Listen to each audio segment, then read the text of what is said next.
et messieurs, bonsoir. Merci d'avoir choisi RTI 1 à la une de ce 20h. À l'approche de la présidentielle, l'État affiche sa détermination à garantir un scrutin serein. Ce jeudi, le Conseil national de sécurité s'est réuni autour du président Alassane Ouattara. Un point complet sur la situation sécuritaire. Le bilan est jugé satisfaisant. Une opération dénommée Espérance est lancée avec 44 000 forces mobilisées pour veiller à la paix des urnes. C'est une annonce attendue chaque année par des millions de familles. Le prix Borchamp du kilogramme de cacao passe de 2200 à 2800 francs CFA. Une hausse significative dévoilée par le président Alassane Ouattara à l'ouverture de la campagne 2025-2026. Une bonne nouvelle pour ces producteurs venus de tout le pays. Ça bouge aussi dans le secteur de l'énergie. Le Premier ministre Robert Bekremambé a posé aujourd'hui la première pierre d'un vaste complexe d'hydro- et désulfuration du gasoil au siège de la CIR à Abidjan. Coût du projet 545 milliards de francs CFA pour produire dès 2030 un gasoil plus propre avec 75% d'émissions de soufre en moins. Enfin, au Maroc, la contestation prend de l'ampleur. Ce 5e jour, des milliers de jeunes ont manifesté dans plusieurs grandes villes. Ils réclament des réformes profondes dans les secteurs de la santé, de l'éducation et dénoncent la corruption. Hier, les violences dans le sud du pays ont fait 2 morts. Bienvenue sur RTI 1. On ouvre ce journal avec la sécurité au cœur des priorités. À quelques semaines de la présidentielle, le président Alassane Ouattara a présidé aujourd'hui même une réunion du Conseil national de sécurité. Le bilan est jugé satisfaisant, mais la vigilance est maintenue. 44 000 forces seront donc mobilisées pour garantir un scrutin apaisé. L'opération s'appelle Espérance. Le communiqué du CNS est lu pour vous par son secrétaire exécutif, le ministre Fidel Sarasoro, que nous écoutons. Communiqué du Conseil national de sécurité. Le président de la République, son Excellence M. Alassane Ouattara, a présidé ce jeudi 2 octobre 2025 au Palais de la Présidence de la République une réunion du Conseil national de sécurité qui a porté sur la situation sécuritaire générale. Au terme des échanges, il est apparu que la situation sécuritaire de notre pays connaît une amélioration continue sur l'ensemble du territoire national. Concernant le point spécifique des préparatifs des prochaines échéances électorales, le Conseil national de sécurité se félicite de la mise en place de l'opération de sécurisation de l'élection présidentielle du 25 octobre 2025, dénommée Espérance. Cette opération, qui mobilise 44 000 éléments de forces de défense et de sécurité, vise à garantir un scrutin sécurisé et apaisé à travers le déploiement de patrouilles mixtes, pédestres et motorisés sur toute l'étendue du territoire national. Dans ce contexte, le Conseil national de sécurité se réjouit de la réussite de l'exercice de simulation effectué en septembre 2025 en prélude à l'opération Espérance et dont l'objectif était de renforcer la synergie d'action des différentes unités qui seront déployées sur le terrain durant la période électorale. Le président de la République, satisfait des activités préparatoires de nos forces de défense et de sécurité, a adressé ses félicitations au ministre en charge de la Défense et de la Sécurité, au Grand Commandement, ainsi qu'à l'ensemble des acteurs impliqués dans la sécurisation de notre pays et notamment de l'élection présidentielle. Il les a par ailleurs encouragés à poursuivre leurs efforts pour la tenue, le 25 octobre 2025, du scrutin présidentiel dans un climat apaisé et sécurisé. Le Conseil national de sécurité constate cependant que depuis la publication, le 8 septembre 2025, par le Conseil constitutionnel, de la liste définitive des candidats à l'élection présidentielle d'octobre prochain, plusieurs individus, dont des responsables politiques, tiennent des propos à caractère xénophobe, haineux et subversif et diffusent de fausses informations de nature à troubler l'ordre public. Le Conseil national de sécurité, tout en condamnant fermement ces propos et comportements qui vont à l'encontre de l'esprit de paix et de responsabilité qui doit prévaloir particulièrement en période électorale, tient à rappeler que, conformément à l'article 138 de la Constitution, les décisions du Conseil constitutionnel ne sont susceptibles d'aucun recours. Elles s'imposent au pouvoir public, à toute autorité administrative, juridictionnelle, militaire et à toute personne physique ou morale. Par conséquent, toute contestation des décisions du Conseil constitutionnel, de quelque nature qu'elle soit, est illégale et expose ses auteurs aux sanctions prévues par la loi. À cet égard, le ministre en charge de la Justice et de la Sécurité ont été instruits à l'effet de prendre toutes les dispositions nécessaires pour maintenir l'ordre et la sécurité, y compris l'interdiction des meetings et manifestations publiques visant à contester les décisions du Conseil constitutionnel.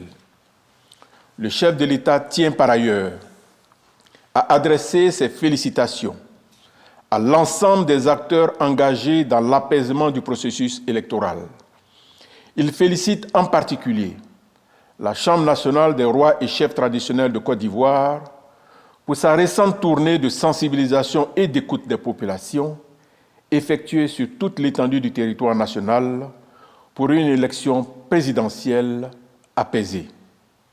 Le président de la République félicite également les guides religieux, les acteurs de la société civile pour les actions menées en vue de la préservation de la paix dans notre pays. Le chef de l'État a, en outre, invité ces différents acteurs à poursuivre leurs initiatives. À l'issue de la réunion, le président de la République a réitéré ses félicitations et encouragements à l'ensemble des personnes, institutions et structures engagées dans la sécurisation du territoire national. Il a enfin tenu à rassurer les Ivoiriennes et les Ivoiriens, ainsi que les populations étrangères vivant en Côte d'Ivoire, du bon déroulement du processus électoral dans la quiétude et la sécurité. Fait à Abidjan le jeudi 2 octobre 2025. Voilà, c'était le communiqué du CNS lu pour vous par le ministre Fidèle Sarasoro. On en arrive maintenant à ce chiffre qui réjouit depuis hier les planteurs de Côte d'Ivoire. Le prix Borchon du cacao est passé de 2200 à 2800 francs CFA le kilogramme. L'annonce a été faite par le président Alassane Ouattara. C'était lors de l'ouverture de la campagne 2025-2026, une hausse de 600 francs saluée par les planteurs venus de tout le pays. Mama Traoré. Des paysans heureux de voir le chef de l'État, un président Alassane Ouattara, heureux de retrouver les producteurs de café-cacao. Une communion qui présageait déjà de bonnes nouvelles en ce 1er octobre, jour marquant l'ouverture de la campagne principale de commercialisation du café et du cacao. Le prix Borchon garantit du cacao bien séché et bien trié est fixé à 2800 francs le kilogramme. Café bien décortiqué est de 1700 francs le kilogramme. Ces prix Borchon annoncés sont un record jamais atteint dans l'histoire de l'économie cacaoyère ivoirienne. C'est dire des revenus qui vont encore s'accroître pour la cheville ouvrière du binôme café-cacao, ajouté aux autres acquis de ces dernières années. Le différentiel du revenu descend, obtenu auprès des chocolatiers, nos partenaires, $400 US par tonne vendue, soit près de 450 milliards par an, qui permettent de mieux rémunérer les planteurs. Le recensement des producteurs et la géolocalisation de leurs plantations. La carte du producteur, qui permet de sécuriser le revenu du planteur et les transactions financières bord champ. Monsieur le Président, merci. Aujourd'hui, grâce à vous, nous avons une carte professionnelle. Lors des contrôles de routine, nous sortons notre carte et nous sommes respectés. Monsieur le Président de la République, les producteurs de café-cacao vous aiment. Nous vous aimons, Monsieur le Président de la République. Malgré sa portée économique, cette ouverture de campagne n'échappe pas à l'actualité politique du moment, l'élection présidentielle du 25 octobre prochain. Sur la base du bilan jugé notable dans cette filière, le ministre d'État Kobenan Kwasi Adjoumani engage les producteurs. Excellence, Monsieur le Président, les paysans ivoiriens, issus pour la plupart du pays profond, là où se trouvent les dépositaires de nos traditions ancestrales, sont des personnes reconnaissantes qui n'oublient jamais le bien qu'on leur fait. Il me charge de vous dire que leur reconnaissance, leur grand merci, ils vous les traduiront dans quelques jours seulement. Est-ce que je me trompe en affirmant cela? Dans la foulée de l'annonce du prix, le chef de l'État réaffirme son engagement à contribuer davantage au bien-être des producteurs.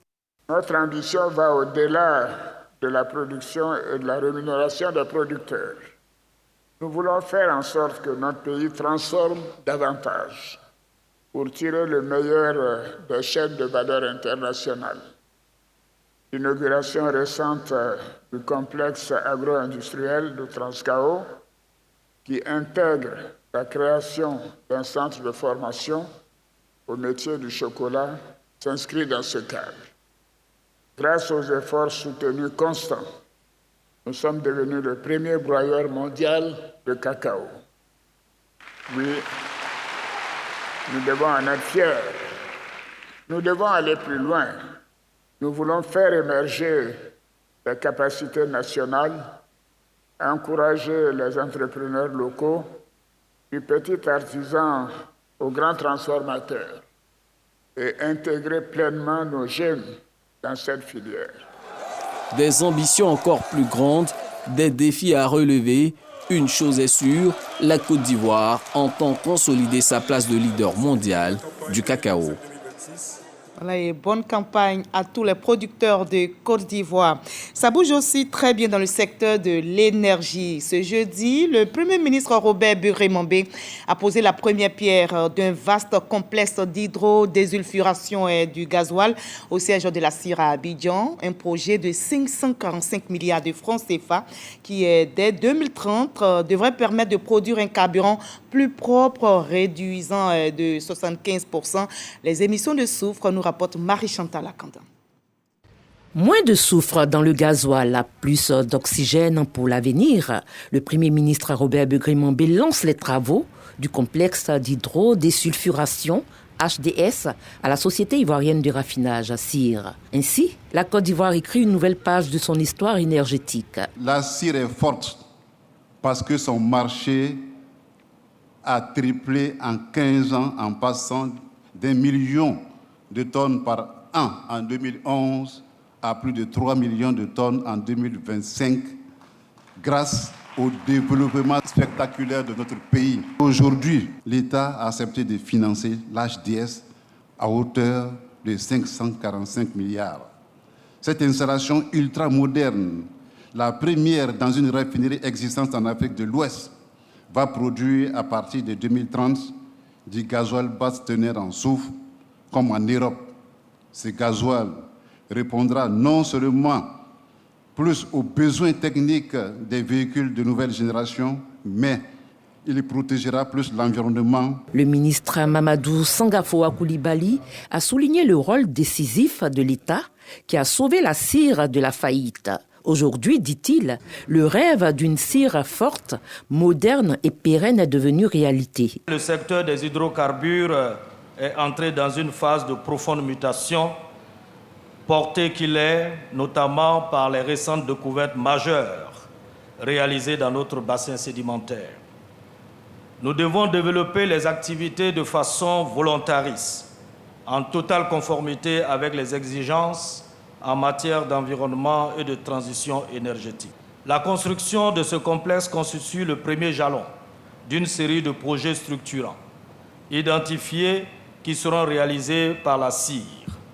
Le projet d'une seconde raffinerie en fait partie. Cette nouvelle raffinerie représentera presque 2 fois la CIR actuelle, soit une capacité de 170 000 barils jour pour un coût estimé à 7 000 milliards de dollars. Le Premier ministre s'est réjoui de ce projet innovant et a invité à respecter les délais de construction. Je suis donc heureux que ce projet s'inscrive dans cette dynamique d'amélioration continue des acquis pour maintenir la stature de la CIR en tant qu'entreprise soucieuse du respect des normes exigeantes qui régissent son secteur. En effet, par la production de carburants plus propres, le complexe hydrodesulfuration, en parenthèse HDS, permettra de répondre aux exigences environnementales plus strictes, conformément aux engagements internationaux de notre pays. Ce projet répond également aux exigences fixées par la CEDEAO relativement à la qualité des produits pétroliers et à la réduction des émissions de gaz et particules. Ce saut qualitatif témoigne de la volonté de la Côte d'Ivoire d'être à la pointe de l'innovation et de la protection de l'environnement. Ce sera un bénéfice direct pour nos industries, nos automobilistes et surtout pour la santé de nos populations. Avec ce chantier, la Côte d'Ivoire affirme son leadership énergétique. Produire un carburant plus propre, réduire l'empreinte environnementale et préparer une industrie pétrolière durable. Voilà, et l'environnement est assaini. Place maintenant à la politique. À quelques jours de l'ouverture officielle de la campagne présidentielle, les partis s'organisent. Ce jeudi, le Sofitel Hôtel Ivoire à Abidjan a accueilli la cérémonie d'investiture de la direction nationale de campagne du candidat du RHDP, Alassane Ouattara. Militants et cadres du parti étaient réunis autour d'un même mot d'ordre, ratisser large. Nous y reviendrons. Et justement, à moins d'un mois du scrutin présidentiel, la préparation s'intensifie. La commission électorale indépendante forme les représentants des candidats. L'objectif est de mieux comprendre le cadre légal, le déroulement du vote et les mesures sécuritaires pour un scrutin transparent, nous rapporte Sidoline Davila. La commission électorale indépendante passe à la vitesse supérieure dans les préparatifs de l'élection présidentielle. À moins d'un mois du scrutin, l'institution a initié cette importante formation à l'intention des représentants des 5 candidats officiellement retenus pour cette échéance d'octobre 2025. Concernant donc cette étape, elle est bienvenue. Surtout que chez nous, on mettait donc cette élection sous l'éthique de la transparence et de la crédibilité. C'est une première pour nous en tant que candidat à la présidentielle. Et c'est des éléments qui sont vraiment probants et importants pour nous. Ça nous permettra quand même de pouvoir vraiment former nos délégués sur le terrain. Et le module de formation que nous avons conçu dans notre laboratoire, et ça va permettre de bonifier pour que nous ayons le maximum d'informations et de formations. Nous allons repartir dans nos bases pour aller restituer cette formation-là à nos représentants. Parce que le candidat Alassane Ouattara sera représenté par 2 personnes dans chacun des 25 000 et quelques bureaux de vote. Il s'agit précisément de donner aux représentants des candidats toutes les informations nécessaires afin qu'ils puissent exercer pleinement leur rôle sur le terrain. À cet effet, il nous a paru important de faire un exposé en 2 points. Le premier point a consisté à leur présenter toutes les dispositions constitutionnelles législatives et réglementaires se rapportant à l'élection présidentielle.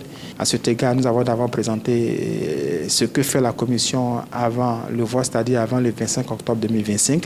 Nous avons ensuite présenté ce que fait la Commission le jour du vote. Et enfin, nous avons exposé sur les attributions, les missions dévolues à la Commission. Conformément à son engagement pour la transparence et l'équité, la CEI attache une importance capitale à l'équité, notamment en matière d'accès aux médias, où l'égalité absolue du service public sera de rigueur durant toute la campagne. Voilà, et toujours en lien avec la présidentielle, cette fois sur le terrain de l'information. La ACA forme pendant 2 jours des agents des radios privées non commerciales sur le traitement de l'information en période électorale. Plusieurs régions du pays sont ciblées avec un rappel ferme des règles d'éthique et de déontologie. Walter Madou Ouattara, Richard Vao.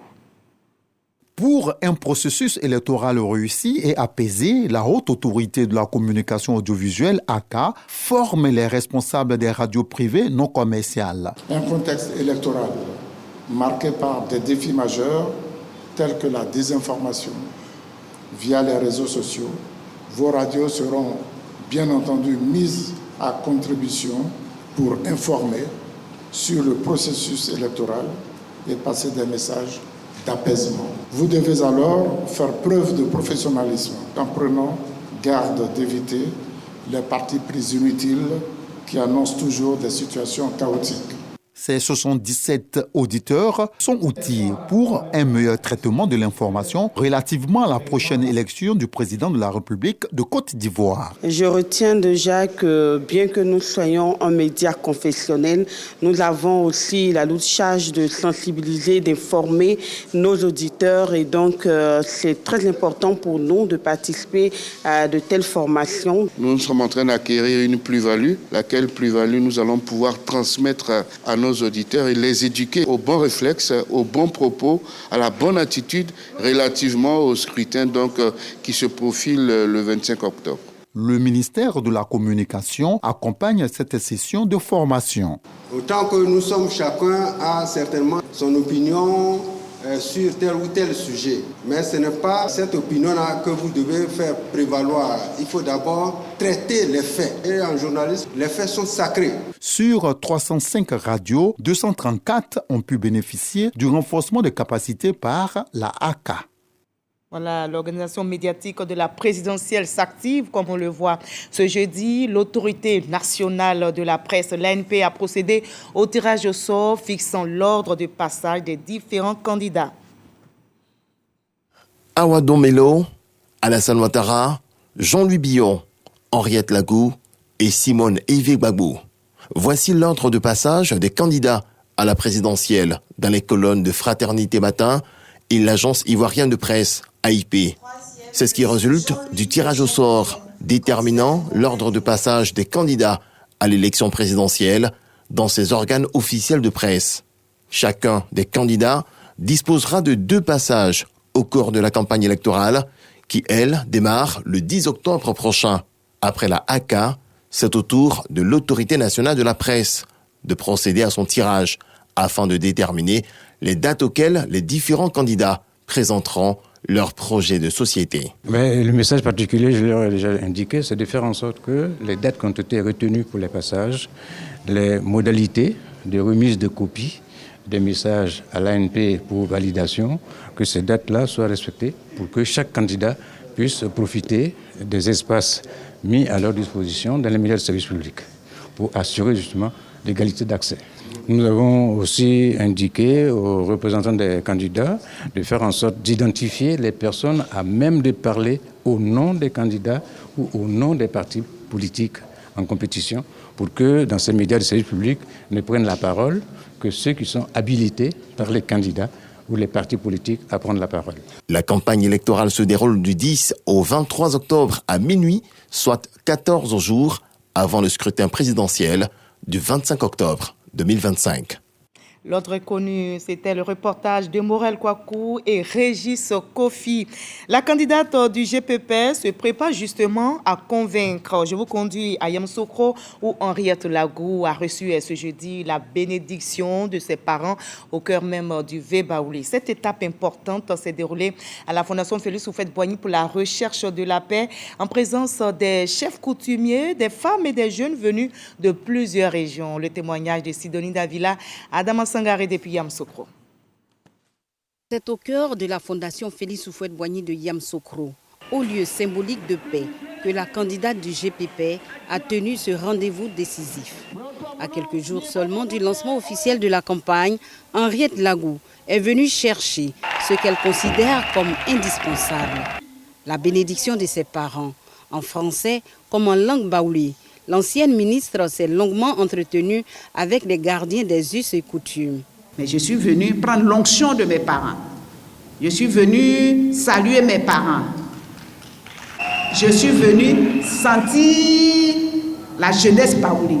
Je suis venue sentir mes soeurs baoulées.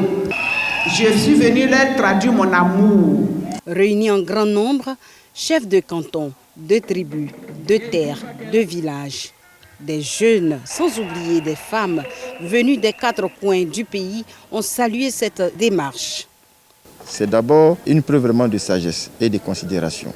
C'est pour ça que j'ai appelé tous les jeunes planteurs de la Côte d'Ivoire, du nord au sud, de l'est à l'ouest, à soutenir Mme Henriette Lagou. Notre joie est grande parce que derrière un grand homme se trouve une femme. Et que nous voyons que notre maman aussi, elle est brave, elle est dynamique comme nous. Vraiment, nous avons été très émus de venir la soutenir. Et nous prions toujours Dieu pour que vraiment tout se passe bien. À travers ce qu'elle a dit et qui importe le mouton, c'est l'amour qu'elle a placé devant. C'est la paix. C'est la cohésion sociale qu'elle cherche. On a dit, mais c'est tout ce que nous cherchons. Surtout que nous, on est chef de village. Et nous, notre rôle, c'est de maintenir la paix. Donc si vous allez pour la paix, vraiment, vous avez toute la bénédiction. Leur mobilisation, un symbole fort d'unité pour la candidate du GPP. On est toujours restés unis, qu'on continue comme ça, et pour que la paix règne de façon durable en Côte d'Ivoire.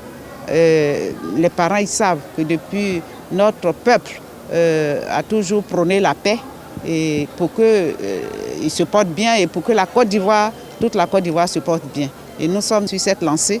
Et le fait qu'on ait échangé avec les parents, on voit l'union de ce peuple-là va réagir sur tout le peuple ivoirien. Tous vont se lever, se mettre ensemble, s'unir pour que la Côte d'Ivoire se porte bien. Le rassemblement a pris des allures festives, chants, danses et ce Vébaouli dans le centre du pays, brandi comme un symbole d'unité et de paix.